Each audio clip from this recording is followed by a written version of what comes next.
Delicious. So today we're taming this beefy boy over here. We'll get right into it. Nice. These boys spawn in the swamp and anywhere Sarko can.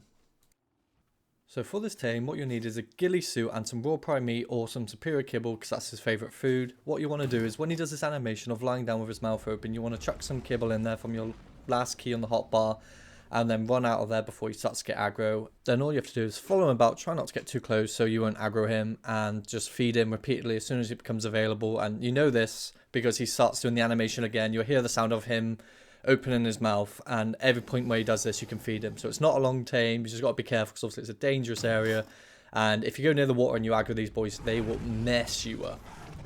The taming process itself doesn't actually take that long. It's just obviously you just got to be mindful of what's around you and wait for the animation. You don't even need to be close to him. As soon as you hear him do the animation sound, the one where he's like groaning, that's when you know to go up and feed him. I'm currently on 1x taming, so you can see how fast the actual tame is. Literally doesn't take long at all, as long as you've got the right kibble and the right food he wants. Honestly, this is a fast tame and it's a beast of a boy to tame. You cannot passively start feeding these boys until you're around level 70, and you need to be level 74 to make the saddle so you can actually ride him.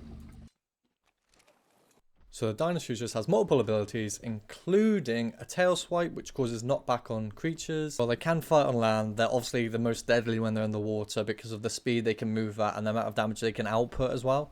So it's definitely worth taking these underwater. The other abilities that this boy has is that if you press the spacebar, he can literally turn on the spot, and he also has a roar.